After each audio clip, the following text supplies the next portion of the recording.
নমস্কার বন্ধুরা, আপনাদের সবাইকে আমার চ্যানেলে স্বাগতম। যে খবর পেয়েছি, খবর পাওয়ার সাথে সাথে আমি এখানে এসে গেছি। এনাদের কথা কি এদিকে একটি সাপ আছে। কোন জায়গাটা দেখেছো? এই যে এখানে ধানের বস্তাটার নিচে আসো। ধানের বস্তাটার নিচে আছে। এটা নিচে এই যে কাঠটার নিচে তাই এই কাঠের নিচে ওনাকে দেখেছো এই কাঠটার নিচে ধান বের করতে গেছিল তখন বেরিয়ে গেছে। ওকে, ঠিক আছে, তাহলে বন্ধুরা আমরা দেখবো। এখন এটার নিচে হবে গোখরো সাপ। হ্যাঁ, অল্প এগিয়ে আসো, আমি আছি দেখতে এখানে। সাবধান। ও আচ্ছা, হ্যাঁ, কি সাপ এটা দাদা? হ্যাঁ হ্যাঁ, গোখরো সাপের বাচ্চা। গোখরো সাপের বাচ্চা না? হ্যাঁ বাবু,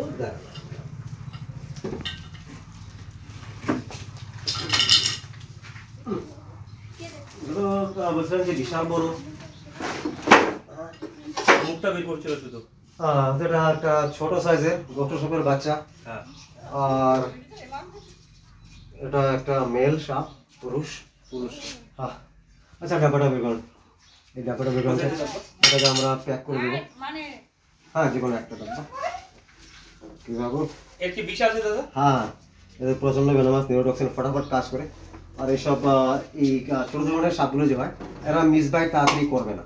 আচ্ছা আচ্ছা হ্যাঁ, এরা মিসবাইট করে না। আচ্ছা, এরা প্রত্যেক বাইটে বেশিরভাগ ভেনাম ছাড়বে। মানে ড্রাই বাইট এদের থাকবে না, না? ড্রাই বাইট থাকবে না। তাহলে বন্ধুরা, এখন এই সাপটাকে আমরা প্যাক করে দিচ্ছি। মানে এটা কামড়ে মানুষ মরে যেতে পারে? স্বয়ং চিকিৎসা না করলে তো মরে যেতে পারে, আর ওঝার কাছে গেলে, ওঝা তান্ত্রিকের কাছে গেলে তো মরবেই। আচ্ছা আচ্ছা, তাহলে বন্ধুরা, এখন এই সাপটাকে আমরা প্যাক করে দিয়েছি।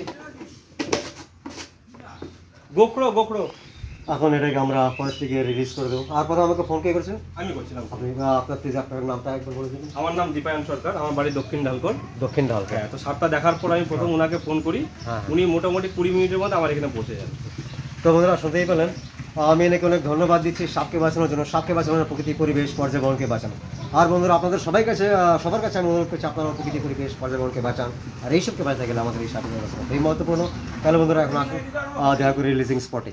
এটি দেখতে ছোট বন্ধুরা, কিন্তু প্রচণ্ড বিষধর। নিউরোটক্সিন ভেনামের সাথে সাথে সাইটোটক্সিনের কম্বিনেশন এই সাপটিতে পাওয়া যায়, যা শরীরের নার্ভাস সিস্টেমটাকে একেবারে ডেথ করে ফেলে। আর এই সাপগুলো বাইট করার মোটামুটি আধা ঘন্টার ভিতরে অ্যান্টিভেনাম নেওয়া চাই। আর বেশিরভাগ ডিপেন্ড করে কি কতটুকু ভেনাম ছাড়ে।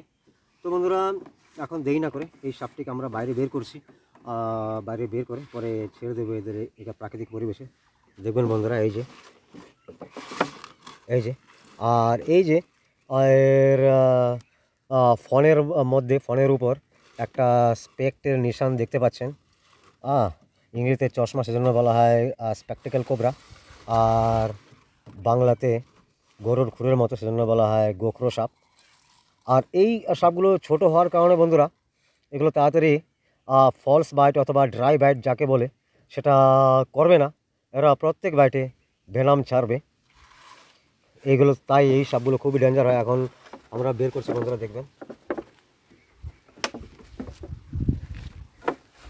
এই যে বন্ধুরা, দেখবেন এটি খুব রাগে থাকে। তো বন্ধুরা, এখন যারাই দেখছেন অবশ্যই আপনারা আমার চ্যানেলটিকে সাবস্ক্রাইব করে দেবেন, লাইক করবেন, শেয়ার করবেন। আর আপনাদের কাছে অনুরোধ, আপনারা প্রকৃতি পরিবেশ পর্যাবরণকে বাঁচাবেন। আর এইসবকে বাঁচতে গেলে এইসব সাপেদেরও বাঁচানো খুবই মহত্বপূর্ণ। তাহলে বন্ধুরা, এখন দেরি করবো না, এই সাপটিকে ছেড়ে দেবো, চলে যাবো এদের প্রাকৃতিক পরিবেশে। চল বাবু, এই যে বন্ধুরা, এখন এই সাপটিকে আমরা ছেড়ে দিয়েছি। তোমরা যারাই দেখছেন অবশ্যই আপনারা প্রকৃতি পরিবেশ পর্যাবরণকে বাঁচাবেন। আর এখন দেখা করো পরবর্তী কোনো ভিডিওতে নতুন কোনো সাপের সাথে, নতুন কোনো তথ্যের সাথে। জয় হিন্দ, জয় ভারত।